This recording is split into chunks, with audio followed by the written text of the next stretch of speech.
देखो, सबसे पहली बात हमारी कमजोरी क्या है? हम परेशान हो जाते हैं। संसार में देखो तो परेशान, परमार्थ की तरफ देखो तो हम परेशान हो। ये हमारा आदत स्वभाव बन गया परेशान होना। थोड़ा सा धैर्यवान बनो, गंभीर बनो। कोई इस भारी से भारी विपत्ति में परेशानी स्वीकार करके विपत्ति से थोड़ी निकला जाता। सुलझो, ठीक है, ये विपत्ति आई, समस्या आई, इसका समाधान होगा। ऐसा थोड़ी कि हमें नष्ट कर देगी। अगर अभी हमारी बड़ी हानि हो जाती है, हम कल इससे बड़ा लाभ प्राप्त कर सकते हैं। हमको एकदम बिल्कुल गंभीर रहना है, इतने कमजोर नहीं बन जाना। अब वो गए तो क्या होगा, अब वो वस्तु गई तो क्या, पद गया तो क्या होगा। प्रयास किया था, ये पद मिला था, इससे बड़ा पद प्राप्त करूंगा, मैं इससे बड़ा महान बनूंगा। ठीक है, एक बार गिर गया, गलती हो गई, दंड भोगूंगा, फिर इससे ज्यादा संयम में रहूंगा। बिल्कुल मतलब एकदम फ्रेश दिमाग रखना चाहिए।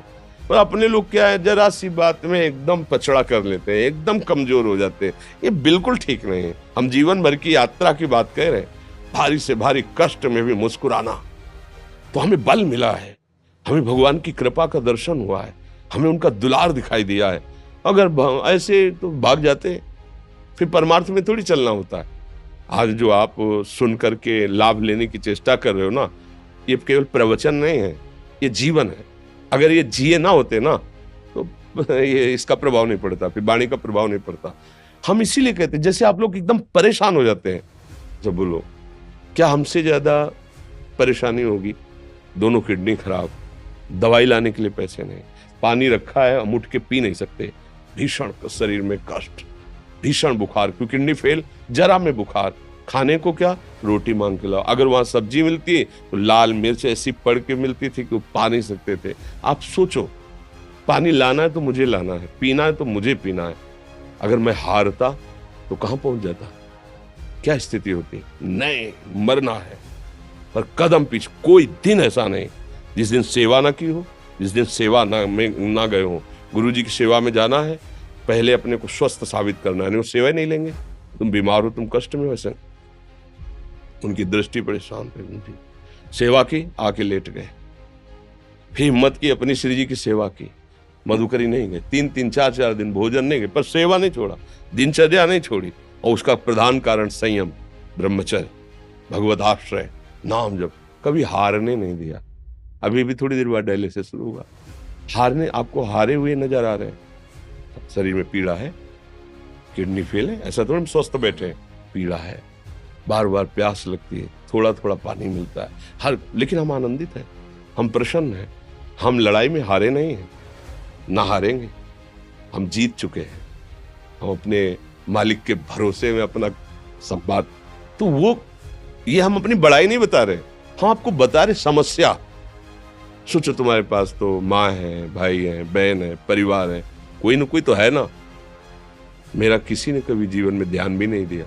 क्यों? बचपन से बाबा जी बन गए, किसी से प्यार नहीं, किसी से संबंध नहीं, कोई जानकारी नहीं, हम कहाँ हैं, वो कहाँ, किसी से कोई मतलब नहीं। अच्छा, जवान साधु कौन श्रद्धा करे?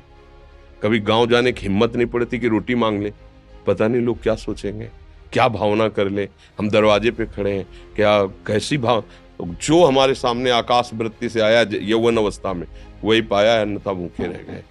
जब हम हर समय अपने को विवेक के द्वारा सावधान रखे, तो हम कभी निराश नहीं हुए, कभी उदास नहीं हुए, कभी ऐसा नहीं लगा कि यार हम दुखी, कभी नहीं लगा। उसी का फल है कि उस सुख का संकेत मिल गया जहां दुख की निशानी भी नहीं है। वही उसी के बच्चे हो, हम सब उसी धातु से बने हुए हैं।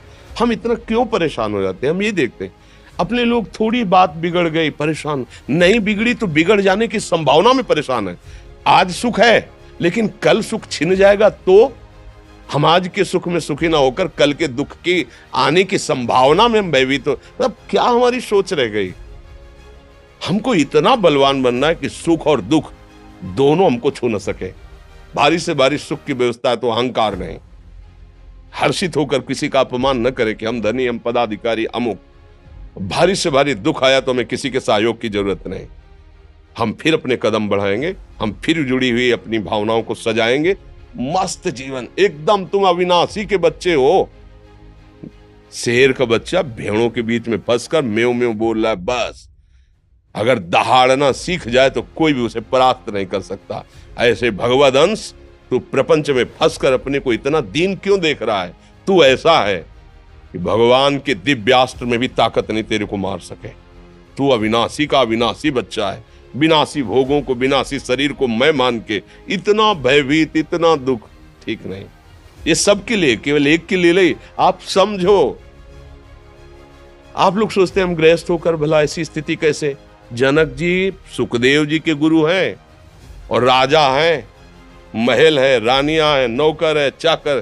क्या सुखदेव जी जिनके शरीर में लंगोटी भी नहीं है, दिगंबर, परमहंस, परमहंस के गुरु हैं जनक जी जो राजा हैं। समझो आप ऐसा ना सोचे कि हम नौकरी कर रहे हैं, हम संसार में, हम गृहस्थ हैं, हम आध्यात्मिक की ऊंचाई पर नहीं चढ़ सकते। नहीं, आप एक सरकारी नौकरी या आप किसानी या व्यापार करते हुए आप एक अध्यात्म की ऊंचाई में चढ़ सकते हैं। और अध्यात्म ही है जो तुम्हें इस माया के दुख सुख से ऊपर उठा सकता है। दूसरा, चाहे जितनी संपत्ति आ जाए, आप सुखी नहीं हो सकते। सब देख लो, आंख खोल के देख लो। अध्यात्म ही है जो तुम्हें हर कष्ट सहकर मुस्कुराकर जीने का रास्ता बता देगा कि आप आनंदित हो जाओगे। कुछ नहीं बिगड़ा। अध्यात्म है तो कुछ नहीं बिगड़ा, अध्यात्म नहीं है तो कुछ नहीं बना, कुछ हाथ नहीं लगने वाला।